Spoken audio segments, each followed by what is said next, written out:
चाहे कुंवारे मर जाना, लेकिन इन 3 लक्षणों वाली स्त्रियों से कभी विवाह मत करना। नमस्कार दोस्तों, स्वागत है आप सभी का पुनः आपके अपने YouTube चैनल पर।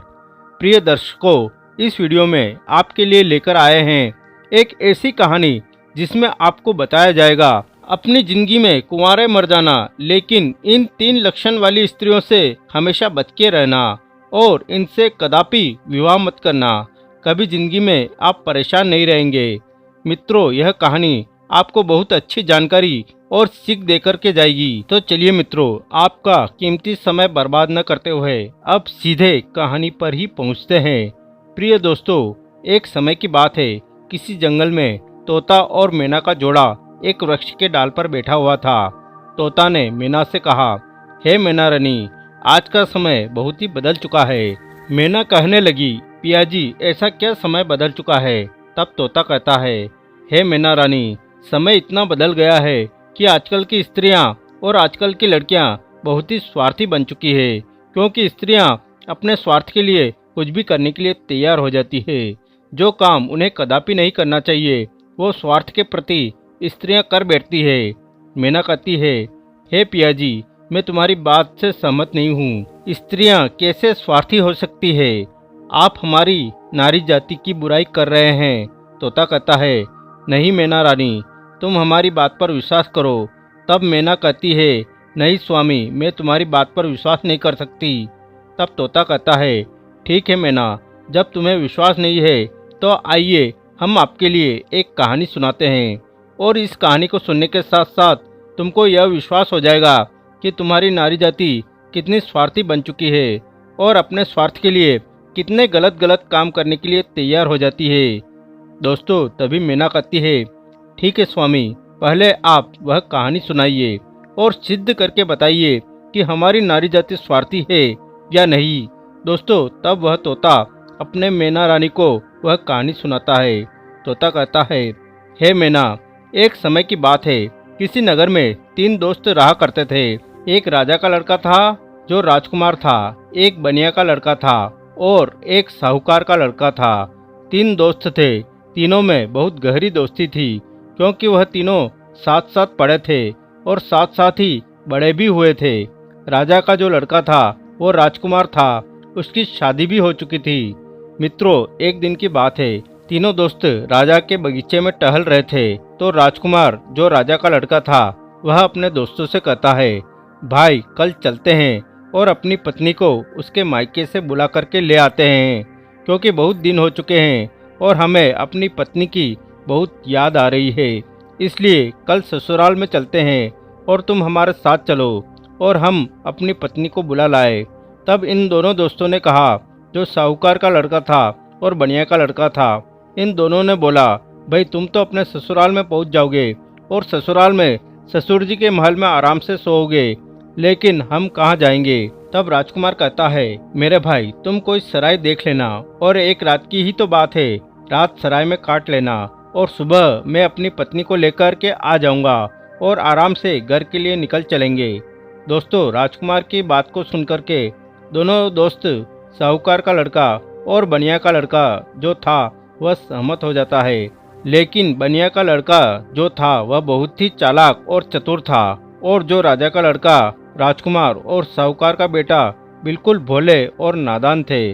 दोनों दोस्त जब सहमत हो गए तो दूसरा दिन होता है और दोनों दोस्त अपने दोस्त राजकुमार के साथ में वहां पर चल देते हैं, और चलते चलते 3 दिन इनके रास्ते में लग जाते हैं। और 3 दिन के बाद में राजकुमार अपने ससुराल के पास में जब पहुंचता है, उस नगर के पास में जब पहुंचता है, तो राजकुमार अपने दोनों दोस्तों से कहता है, मेरे भाई यहाँ कोई सराय देख लेना और रात उस सराय में काट लेना, और मैं ससुराल जाता हूँ, सुबह जल्दी आ जाऊँगा। तोता कहता है, हे मैना। राजकुमार इतना कहने के बाद अपने ससुराल के लिए चला जाता है, और इधर साहूकार का लड़का और बनिया का लड़का सराय की तलाश में निकल जाते हैं। ढूंढते ढूंढते उनको एक सराय दिखाई देती है, और सराय के जब समीप पहुंचते हैं तो उन्होंने देखा कि यहाँ खाने पीने की व्यवस्था सही है और रुकने की व्यवस्था भी सही नजर आ रही है। दोनों सराय के दरवाजे पर जब वे पहुंचते हैं तो वहाँ उन्होंने एक बुढ़िया को देखा, उस बुढ़िया के पास में जाकर कहने लगे, हे माता, हम इस सराय में रात व्यतीत करने के लिए आए हैं और सुबह चले जाएंगे। हमारे लिए इस सराय में जगह दे दो तो हम रात सही से काट सके। दोनों दोस्तों की बात को सुनकर बुढ़िया जो थी वो कहने लगी, देखो बेटा, चाहे कहीं भी रुक जाना, चाहे कहीं भी जाकर रात काट लो, लेकिन इस सराय में आप न रुके, इस सराय में आप रात न गुजारे। तब दोनों दोस्तों ने पूछा, ऐसा क्यों माता? तब बुढ़िया कहती है, मेरे पुत्र, इसमें अगर आप रुके तो आप जिंदा नहीं बचेंगे, क्योंकि आपकी मृत्यु हो जाएगी। दोस्तों, इस तरह से वो बुढ़िया जो थी साहूकार के लड़के और बनिया के लड़के को समझा रही थी। तब तक एक बहुत सुंदर लड़की, एक बहुत सुंदर युवती दरवाजे के भीतर उस साहूकार के लड़के को दिखाई दे जाती है। साहूकार के लड़के ने जब उस सुंदर युवती को देखा तब वह उस पर मोहित हो गया और उसके साथ रात रुकने के लिए वह तैयार था। उतावला हो रहा था कि किसी न किसी तरीके से हम इसके साथ रात गुजार ले। मित्रों, इधर वो बुढ़िया समझाती रही, लेकिन साहूकार का लड़का नहीं माना। साहूकार का लड़का जो था वह अपने दोस्त से कहता हुआ चला गया कि दोस्त, तुझे कहीं जगह मिल जाए तो तू रुक लेना, पर हम तो इसके साथ में ही रुकेंगे। दोस्तों, इतना कहने के बाद वह साहूकार का लड़का जो था वह सुंदर युवती के साथ में रुकने के लिए वो अंदर चला गया। और जो सराय में एक हॉल टाइप का रूम था, यानी हॉल जैसा एक कमरा था, वो बहुत गहरा और लंबा था। उसमें वो सुंदर युवती के साथ में साहूकार का बेटा चला जाता है। दोस्तों, इधर रात हो चुकी थी और सोने का भी वक्त कुछ समय में होने वाला था। दोस्तों, वो तोता मैना से कहता है, इधर साहूकार का लड़का उस सुंदर युवती के साथ में सराय के अंदर चला गया, लेकिन बनिया का लड़का बाहर रह गया, जो बहुत ही चालाक था। वह चतुर था और समझदार था। बनिया का लड़का ने उसे रोका भी, लेकिन वह नहीं माना। अब दोस्तों, बनिया का लड़का जो था वो बुढ़िया के पास फिर से पहुंचता है और कहता है, हे बुढ़िया माता, मैं आपकी बात को समझा नहीं। आपने कहा कि इस सराय में जो रुकेगा उसकी मृत्यु हो जाएगी और वह सुबह जिंदा लौट कर के नहीं आएगा। इसका क्या कारण है, बताने की कृपा करें। मित्रों, तब वह बुढ़िया कहती है, बेटा, तुम उसे रोक रहे थे, लेकिन तुम्हारा दोस्त नहीं माना। मुझे डर है कि वह सुबह आपको जिंदा नहीं मिलेगा। बनिया का लड़का कहने लगा, वही तो मैं आपसे जानना चाहता हूँ कि माता, बात क्या है, खुलकर के बताओ। तब बुढ़िया ने कहा, बेटा, यह जो सुंदर युवती आपके दोस्त ने देखी, जिसके साथ में वह अंदर चला गया, जो है यह एक वेश्या है और नागिन है। यह रात में अपना रूप बदल लेती है और जिसके साथ यह रात में रुकती है उसी को डस लेती है और उसको मार देती है। इसलिए हमको डर है, क्योंकि जो भी गया वह जिंदा लौट कर के नहीं आया। तोता मैना से कहता है। बनिया का लड़का यह सुनकर के घबरा गया और कहने लगा, हे बूढ़ी माता, हमें कोई रास्ता बताओ जिससे हम अपने दोस्त की जान बचा सके। तो बुढ़िया कहती है कि बेटा, मैं तुम्हें एक तलवार देती हूँ और अगर तुम उस नागिन का वध कर सको तभी तुम्हारा दोस्त बच पाएगा। बनिया का लड़का समझदार और चतुर था। वह तैयार हो गया और कहने लगा, माता लाइए तलवार, मैं अपने दोस्त की जान जरूर बचाऊंगा, चाहे हमारी जान ही क्यों न चली जाए। मित्रों, बुढ़िया बनिया के लड़के को तलवार देती है और वह चुपके से सराय के अंदर घुस जाता है और जहां उसका दोस्त साहूकार का बेटा उस वेश्या के साथ लेटा हुआ था, वही पास में एक कोने में जाकर के बैठ जाता है और इंतजार करने लगता है कि कब यह नागिन का रूप धारण करे और हम इसको मारे। दोस्तों, आधी रात का समय होने वाला था और तभी वह सुंदर युवती जो नागिन थी अपना रूप बदलती है और जैसे ही साहूकार के लड़के को काटने वाली होती है तो उसका दोस्त बनिया तलवार लिए तो बैठा ही था। एकदम से उसने तलवार चलाई और उसने नागिन का वध कर दिया और वो सुंदर युवती मर गई। दोस्तों, इस तरीके से उसने अपने दोस्त की जान बचाई और उस मरी हुई नागिन को पलंग के नीचे रख दिया एवं छिपा दिया। दोस्तों, तब तोता मैना से कहता है, वो बनिया का लड़का जो था इतना काम करने के बाद, अपने दोस्त की जान बचाने के बाद सराय से बाहर निकल जाता है और जब बाहर निकल आया तो उसने क्या देखा कि एक सुंदर स्त्री जो है वह जंगल की तरफ जा रही। उसने देखा, विचार किया कि यह सुंदर स्त्री जंगल में इतनी रात में कहाँ जा रही है। हमें देखना चाहिए, इसके पीछे पीछे जाना चाहिए और यह जानकारी लेना चाहिए कि यह जा कहाँ रही है। वह बनिया का लड़का जिसके हाथ में तलवार थी, जिसने नागिन का वध किया था, वो उस सुंदर स्त्री के पीछे चल देता है और वो बनिया का लड़का सोचता जा रहा है कि देखे ये कहाँ जा रही है। वह स्त्री चलती चली गई और जंगल में एक साधु का आश्रम था और वह स्त्री साधु के आश्रम पर पहुंच गई और जाकर के उसने साधु से मुलाकात की और वह सारा नज़ारा बनिया का लड़का दूर से ही देख रहा था। जब उसका जाने का समय हुआ तो साधु से मिलने के बाद फिर वो सुंदर स्त्री हाथ जोड़ के कहने लगी, आज आपसे मेरी आखिरी मुलाकात है। साधु कहने लगा, वो क्यों? तो वो सुंदर स्त्री जवाब देती है, हमारे पति हमें लेने के लिए आए हैं और अभी हमारे घर पर ठहरे हुए हैं। कल मैं अपने पति के साथ ससुराल चली जाऊंगी। आज के बाद फिर मैं आपसे मिलने के लिए नहीं आ पाऊंगी। तब वो साधु कहने लगा, रोजाना तो हमारे पास आती थी, लेकिन अब हमें धोखा देकर के जा रही हो और कह रही हो कि अपने पति के साथ जा रही हो। तब वह सुंदर स्त्री जवाब देती है, हाँ, मेरा पति मेरे घर पर ठहरा हुआ है और कल मैं ससुराल चली जाऊंगी। हमें माफ़ करना, अब मैं आज के बाद तुम्हारे पास मिलने नहीं आऊंगी। दोस्तों, उस सुंदर स्त्री की बात को सुनकर साधु को गुस्सा आ जाता है और साधु जो है गुस्से में उसकी नाक काट देता है और जब उसकी नाक कट जाती है तो उसे पीड़ा होती है। वो पीड़ा को सहन करती हुई चिल्लाती हुई अपने घर के लिए भाग खड़ी होती है। इधर दोस्तों, वो बनिया का लड़का सारी बातें सुन रहा था और ये नज़ारा देख रहा था।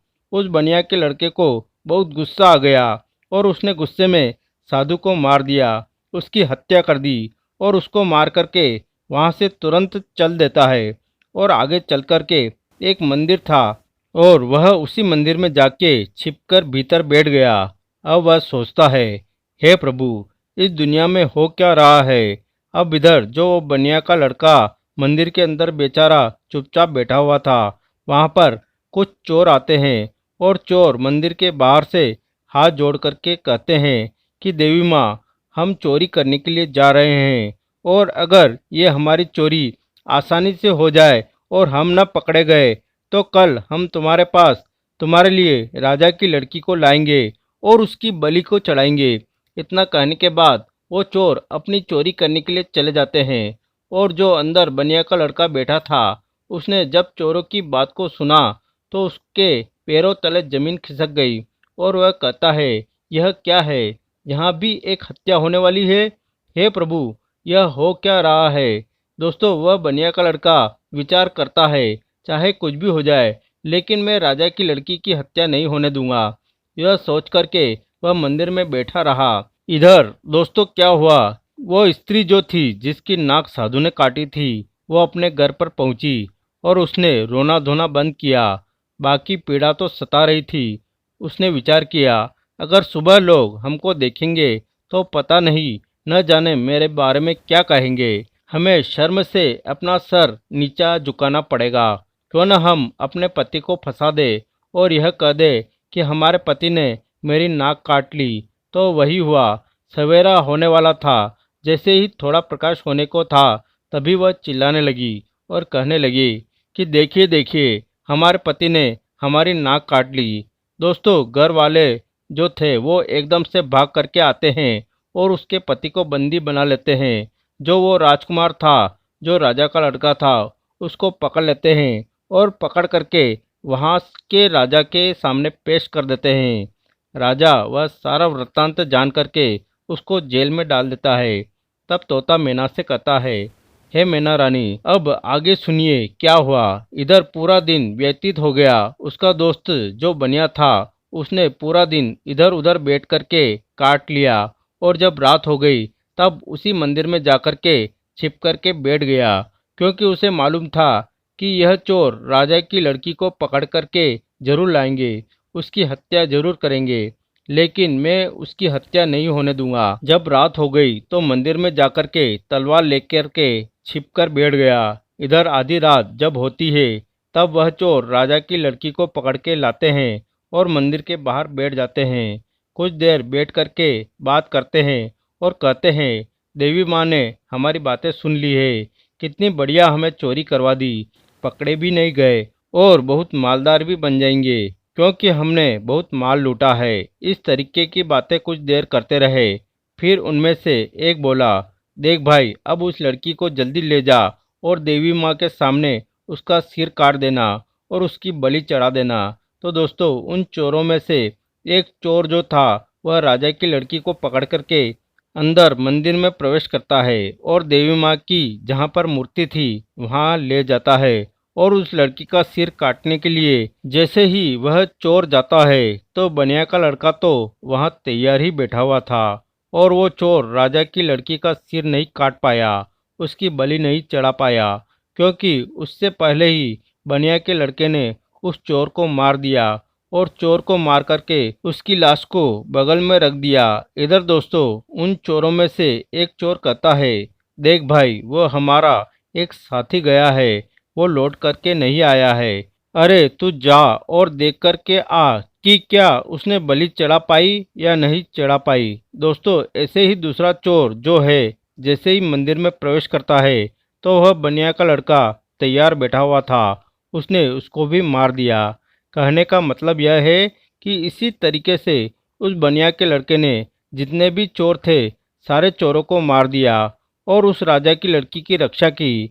जब सारे चोरों को मार देता है तब वह लड़की निर्भय हो जाती है और उसके बाद में वह बनिया का लड़का राजा की लड़की से कहता है कि चलो हम तुम्हारे घर तक तुम्हें छोड़ देते हैं। दोस्तों, राजा की लड़की घबराई हुई थी, उस बनिया के लड़के के साथ में चल देती है और इधर राजा की जो लड़की थी वो बनिया के लड़के से प्रेम करने लगी और कहने लगी कि हम तुमसे विवाह करना चाहते हैं। दोस्तों, बातों ही बातों में वो लोग राजा के घर तक पहुंच गए और घर के दरवाजे पर जैसे ही पहुंचे तो बनिया के लड़के ने मना कर दिया, नहीं, मैंने तुम्हारी रक्षा की है, इसका मतलब यह नहीं कि मैं तुमसे विवाह करूं, मैं ऐसा कदापि नहीं कर सकता।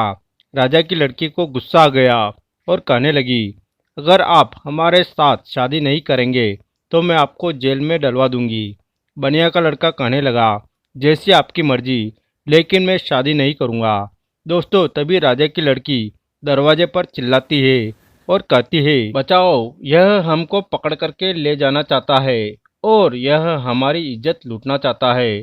दोस्तों, राजा की लड़की को चिल्लाते हुए सैनिकों ने देखा तो सैनिकों ने भाग करके उस बनिया के लड़के को पकड़ लिया और राजा के सामने पेश कर दिया और कहा कि राजा साहब, यह तुम्हारी लड़की की इज्जत लूटना चाहता था, यह आपकी लड़की को पकड़ करके ले जाना चाहता था। वो तो आपकी लड़की चिल्लाने लगी इसलिए मैंने बचा लिया, अगर वो नहीं चिल्ला पाती तो ये आपकी लड़की के इज्जत के साथ खिलवाड़ कर देता। दोस्तों, यह सुनने के बाद राजा को क्रोध आ गया और उसने पकड़ करके उस बनिया के लड़के को जेल में डाल दिया, जहां उसके दोनों दोस्त भी मौजूद थे। जो साहूकार का लड़का था और राजा का लड़का था, वो दोस्त भी उसे मिल गए। साहूकार के लड़के को सराय वालों ने पकड़वा दिया क्योंकि उसने वेश्य व सुंदर युवती का वध किया, इसलिए वह भी वहां जेल में मौजूद था। अब तीनों दोस्त जेल में जाकर के मिल जाते हैं और एक दूसरे के साथ में वहां बैठ जाते हैं। इधर दोस्तों, अगला दिन हुआ और वह राजा के दरबार में तीनों को बुलाते हैं। तीनों को राजा ने पकड़ करके जेल में बंद किया था और उन्हें सजा सुनाने के लिए तैयार होते हैं। दरबार लगा हुआ था और राजा ने जो साहूकार का लड़का था जिसने वेश्या का वध किया था उसे अपने पास में बुलाया और उससे कहा कि क्यों रे, तेरा नाम क्या है, कहाँ का रहने वाला है। तब वो लड़का कहने लगा कि मैं साहूकार का बेटा हूँ। राजा कहने लगा, यह बता, तूने वेश्या का वध क्यों किया, उसे क्यों मारा। अब दोस्तों, उस साहूकार के लड़के का कुछ मालूम नहीं था जो वह राजा को बता सकता। उसे नहीं मालूम था कि वेश्या का वध किसने किया। वेश्या का वध साहूकार के लड़के ने नहीं किया था। जो उसे मालूम होता, राजा ने फिर पूछा, चुपचाप क्यों खड़ा है, बता कि तूने उस वेश्या का वध क्यों किया।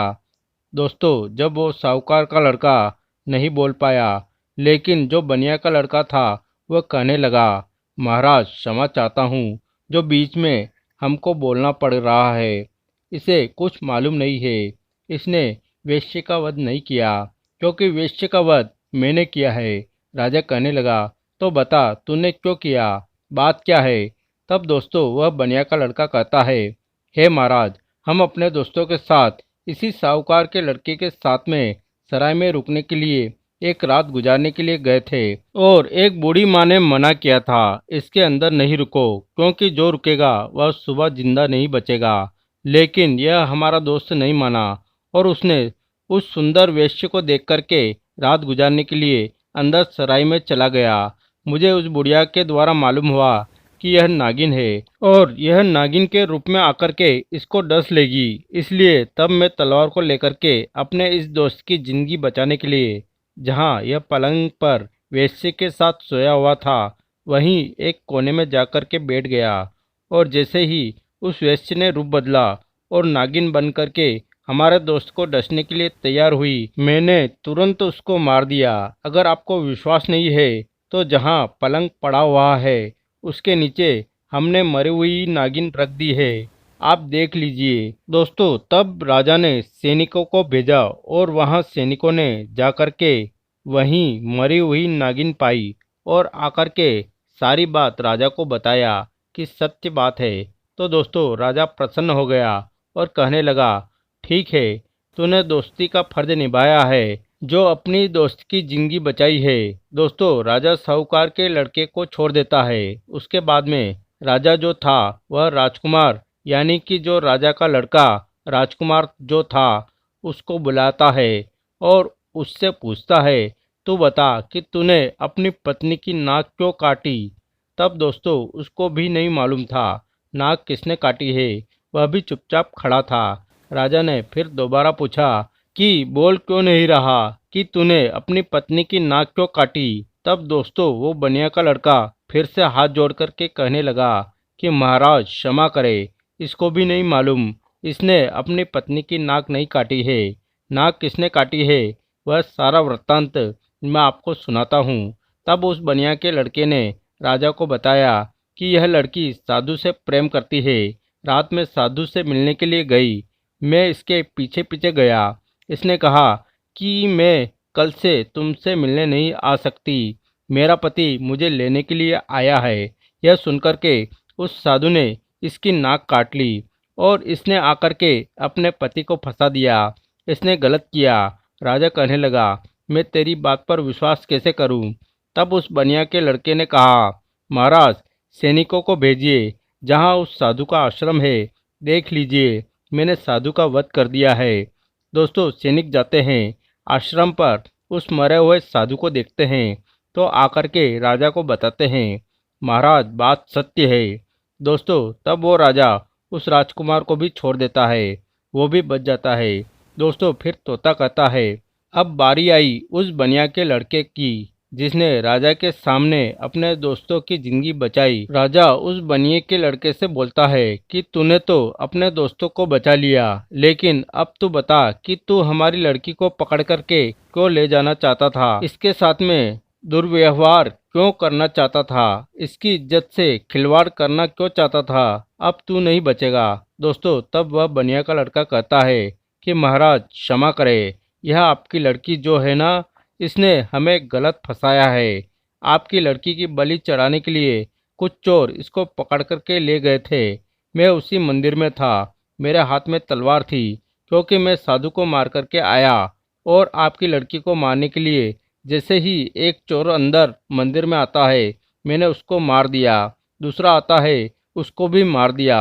इसी तरीके से जितने भी चोर थे मैंने सबको मार दिया, और सभी मंदिर में पड़े हुए हैं। अगर विश्वास नहीं है तो सैनिकों को भेज करके देख लीजिए।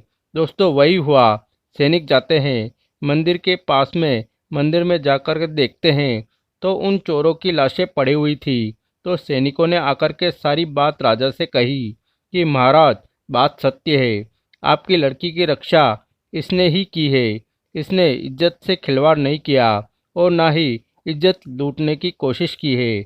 वह बनिया का लड़का कहता है, हाँ राजा साहब, मैं आपकी लड़की को पकड़ करके क्यों ले जाऊंगा। और सुनिए महाराज, चोरों से बचा करके जब आपकी लड़की को घर छोड़ने के लिए आ रहा था, तब आपकी लड़की हम पर आसक्त हो गई, प्रेम करने लगी, और विवाह करने की जिद करने लगी। मैंने कहा, मैं ऐसा कदापि नहीं कर सकता। मैंने जिस लड़की की रक्षा की है और उसके बदले में मैं उससे विवाह करूं, उसकी इज्जत से खिलवाड़ करूं, ऐसा मैं नहीं कर सकता। मैंने उसे मना किया तो उसने कहा, अगर तुम हमसे विवाह नहीं करोगे तो हम अपने पिता से कहकर तुम्हें जेल में डलवा देंगे। और उसने वही किया। बनिए के लड़के की बात को सुनकर के राजा जो था उसका चेहरा शर्म से नीचे झुक जाता है। और तब उसने बनिया के लड़के को आज़ाद कर दिया और माफ़ी मांगी कि जाओ बेटा, तुम आज़ाद हो, तुम्हारी गलती नहीं है। इस तरीके से वह बनिया का लड़का जो था अपने दोनों दोस्तों को बचा लेता है और खुद भी बच जाता है। और तीनों दोस्त हंसते हंसते अपने नगर में चले जाते हैं और आराम से फिर वही रहने लगते हैं। तो दोस्तों, अब वह तोता कहता है, हे मैना, देख लिया, इस तरीके से नारी जाति स्वार्थी बन चुकी है और अपने स्वार्थ के लिए गलत से गलत काम के लिए तैयार हो जाती है। अब उस गलत काम के लिए चाहे कुछ भी करना पड़े, चाहे कितने भी कष्ट झेलना पड़े, चाहे किसी के भी जिंदगी से खिलवाड़ क्यों ना करना पड़े, लेकिन ऐसी स्त्रियां नहीं मानती। दोस्तों, अपने पिया तोता की बात को सुनकर के मैना जो है वो चुप हो जाती है। उसके बाद में तोता कहता है, हे मैना रानी, इसीलिए तो मैं सोचता हूँ कि चाहे भूखे मर जाना, लेकिन इन 3 लक्षणों वाली स्त्रियों से कभी विवाह मत करना। तोता समझाता है कि 3 लक्षणों वाली स्त्रियां यह है, पहली वह जो अपने पति होकर के भी पराये पति से हित करे और पराये पति से छुप छुप करके मिलने के लिए जाए, अपनी पतिव्रता धर्म को भूल जाए, उसके साथ में हवस का शिकार बन जाए, तो ऐसी स्त्री से हमेशा बचना चाहिए और ऐसी स्त्रियों से दूर रहना चाहिए। और दूसरी स्त्री वो है जो एक स्त्री तो है लेकिन वेश्यावृत्ति की तरह जिंदगी गुजार रही है, नागिन की तरह रह रही है। अब उसे अपने हवस के इच्छा पूर्ति के लिए चाहे अपनी पति का ही कत्ल क्यों न करना पड़े, लेकिन वो कर बैठती है और नागिन की तरह अपने पति को डस करके उसे मार डालती है। तो ऐसी वेश्यावृत्ति के लक्षण वाली जो स्त्रियां हैं, इनसे दूर रहना चाहिए, इनसे कदापि विवाह करने की इच्छा नहीं रखना चाहिए।